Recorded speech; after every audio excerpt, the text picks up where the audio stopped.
For many rugby followers, the success of the Springboks is often measured by trophies, memorable victories, and the remarkable consistency they have displayed under the guidance of Rassie Erasmus. Yet behind every result lies a philosophy that continues to reshape the modern game in ways few coaches have dared to attempt. While many international teams build their systems around long-standing traditions, Erasmus has earned a reputation for questioning almost every accepted convention. His willingness to rethink established roles, redefine positional responsibilities, and encourage players to develop new skills has become one of the defining characteristics of South African rugby. It is a coaching approach that has not only produced victories but has also created an environment where adaptability is valued just as highly as raw talent. Throughout his coaching journey, Rassie Erasmus has consistently demonstrated that innovation is not about making changes for the sake of attracting attention. Instead, every tactical adjustment is carefully designed to solve a specific problem or provide a competitive edge against the world's strongest rugby nations. Whether introducing the now famous bomb squad strategy, experimenting with an expanded forward-heavy bench, or deploying players in unfamiliar positions, each decision reflects careful planning rather than impulsive thinking.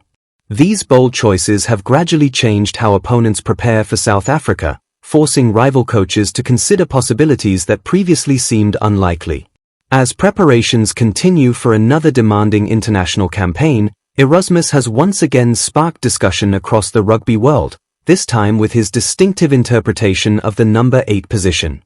While many coaches continue to view the role through a traditional lens, the Springbok mentor believes the modern game allows for a far more flexible understanding of what an eighth man should contribute. His comments have generated widespread debate because they challenge decades of accepted rugby thinking, encouraging supporters and analysts alike to reconsider what truly defines a player in that position. The conversation has become particularly significant following the unfortunate long-term injury suffered by Kwagga Smith. Known for his relentless work rate, versatility, and ability to influence matches across multiple positions, Smith has been an important member of South Africa's squad. Losing a player with his experience naturally creates questions about squad balance and tactical planning.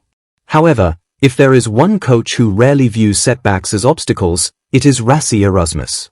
Instead of searching for a direct replacement, he appears to be exploring several creative alternatives that could provide even greater tactical flexibility in the months ahead.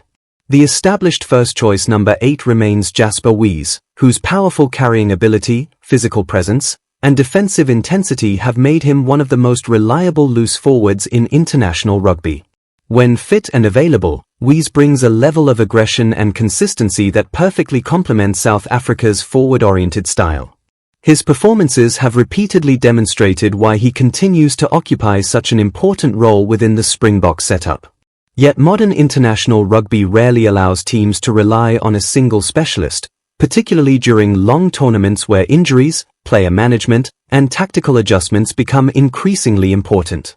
Rather than limiting himself to conventional replacements, Erasmus has revealed that several players are already preparing to operate from the back of the scrum. This decision reflects one of the most fascinating aspects of his coaching philosophy. Instead of defining players solely by the number printed on their jerseys, he focuses on the specific responsibilities required during different phases of play. In his system, versatility becomes a strategic weapon, allowing the coaching staff to adapt quickly without dramatically changing the overall game plan. One player attracting considerable attention is Paul de Villiers, whose impressive performances for the Stormers have marked him as one of South African rugby's emerging talents. After making his Springbok debut earlier in the international season, de Villiers has continued to demonstrate the athleticism, mobility, and work ethic that make him an attractive option for multiple roles. His rapid development highlights the depth currently available to the Springboks, where outstanding domestic performances can quickly translate into opportunities at the highest level. Another intriguing possibility is Esterhuizen, a player traditionally recognized for his powerful performances in the midfield.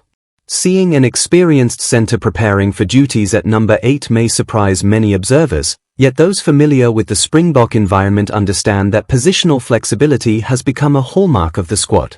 Esterhuizen possesses exceptional physical strength, impressive ball-carrying ability, and the defensive awareness required to contribute effectively in several areas of the field.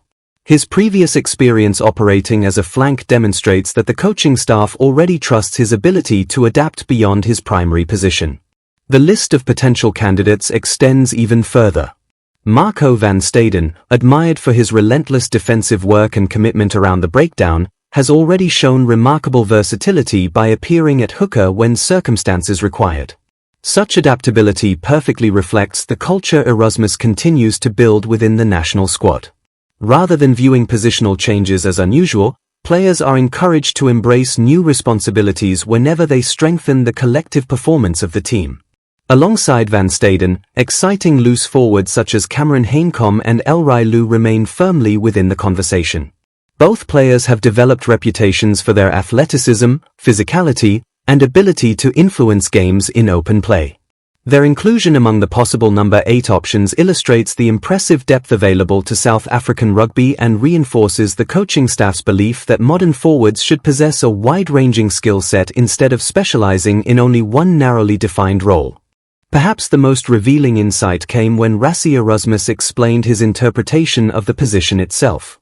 Rather than accepting the traditional belief that the number 8 serves as the automatic link between forwards and backs, he argued that the player's responsibilities are largely determined by the tactical requirements of each phase.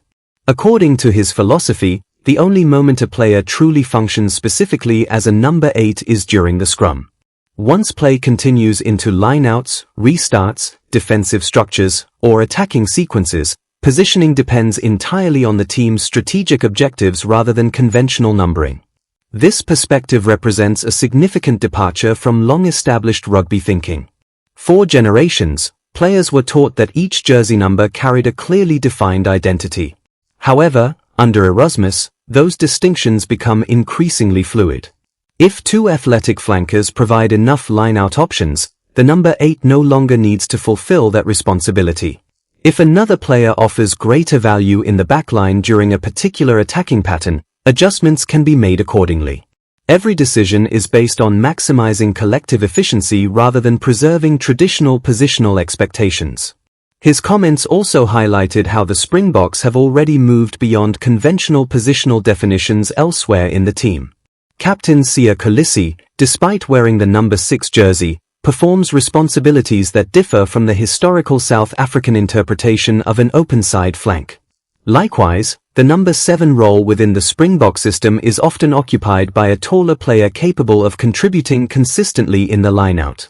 These subtle adjustments demonstrate that jersey numbers alone no longer determine how South Africa structures its game. What matters most, according to Erasmus, is how individual players complement one another. Instead of focusing on labels, he prioritizes balance across the back row.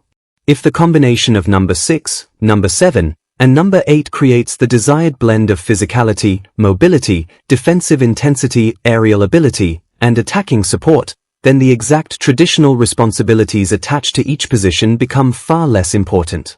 It is an approach built around teamwork, adaptability, and tactical intelligence rather than rigid positional definitions. As the Springboks continue preparing for the challenges ahead, this evolving philosophy may once again provide them with an important competitive advantage. International rugby continues to become faster, more demanding, and increasingly unpredictable. Teams capable of adapting quickly often gain valuable opportunities during crucial moments. Under the guidance of Rassie Erasmus, South Africa appears determined to remain at the forefront of that evolution, continually searching for new ways to strengthen an already formidable squad while ensuring every player is prepared to contribute wherever the team needs them most.